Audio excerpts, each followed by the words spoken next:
Recently, Homesteading at Kooker, Gehoft, I think I said that right, could be wrong, did a video on obstacles, and she mentioned why they allow the sunflower to grow in their vegetable garden.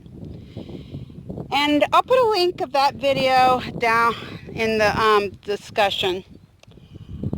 But it got me to thinking, I mean, if you watch any year, last year, the year before, every year, I will have sunflowers growing in my vegetable garden, which is where I am right now. Here's my rock wall raised bed. And I mean, every single year, I let them grow. Here's ones the flowers have already died. And we've got these bowls. Oh, they're sticky. But you'll see them every year. I'll have them all over. Now, she was allowing it as an obstacle, but for me, it's a source of food, not food for me.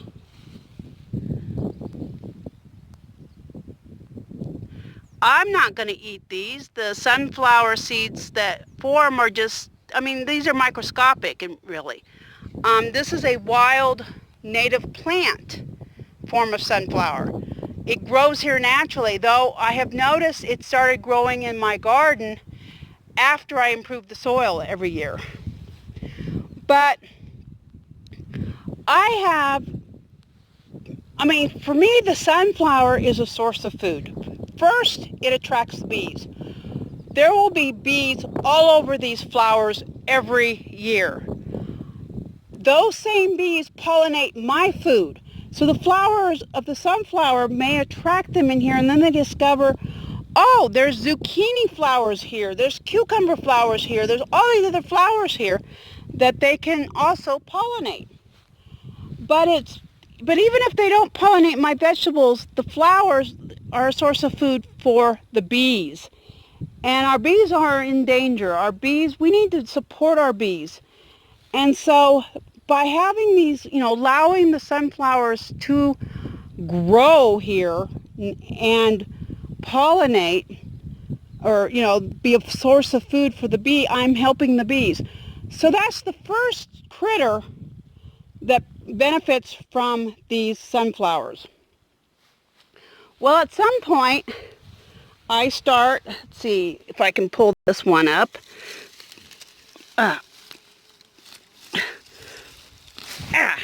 There we go. At some point, these become, something that needs to be removed from the vegetable garden. Okay, right now, the goats are leaving me alone because they're over there eating alfalfa.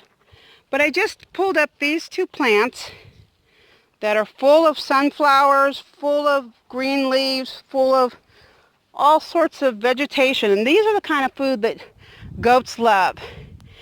And so the second critter that will get fed by these sunflowers, by this wild plant, this native wild plant that grows all over the countryside, but mostly in my vegetable garden. And see, even the dog is checking it out. This is Sarah. But eventually the goats are going to finish eating that alfalfa over there, and they're going to come over here to drink, and they're going to see these two plants, and they're just going to gobble it down immediately. Now, yesterday, I picked a whole bunch of these. I was throwing them over the fence. I also picked a lot of other grass and weeds that are growing in the garden. And I mean, I fed them a whole meal of just pulling up weeds and feeding them to them. Well, they didn't eat it all. See, they left these sticks. These are all sunflower sticks. Well, the third animal that can benefit from these sticks are any of those animals that continually grow teeth and need sticks to gnaw them down. Rabbits, guinea pigs, anything like that. Well, I'll feed, we'll get these. But if you don't have those kind of animals, there's your compost pile. This isn't wood. I mean, it's hard, but it's not wood, and it's going to compost a lot quicker than, oak wood.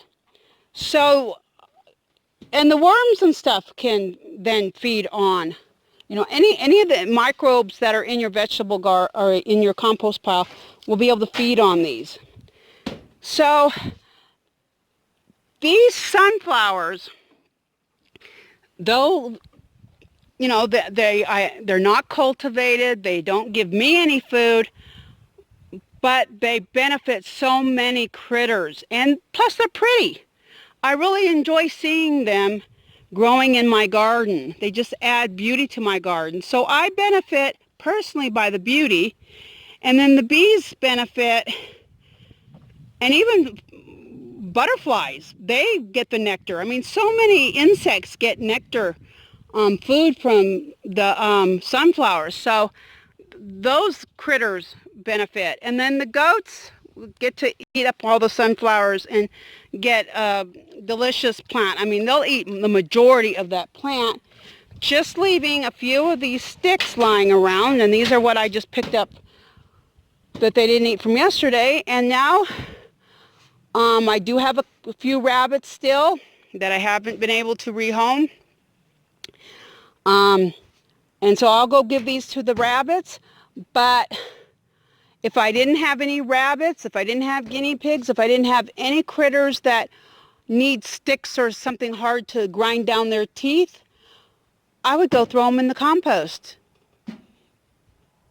So there's just so many wonderful uses to letting something like sunflowers grow in the garden.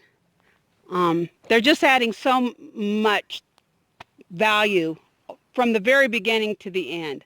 So that's why you'll see sunflowers growing in my garden. These are wild sunflowers, native. I never planted them. They just started growing in here. So just wanted to share that with you. I hope this gets you thinking about any native plants that you have struggled with that grow in your garden, or that you've thought about you would like to grow for beauty's sake, but they don't produce food, so you haven't done it. Well, maybe you should reconsider that, and next year, or even this fall, plant it in your garden.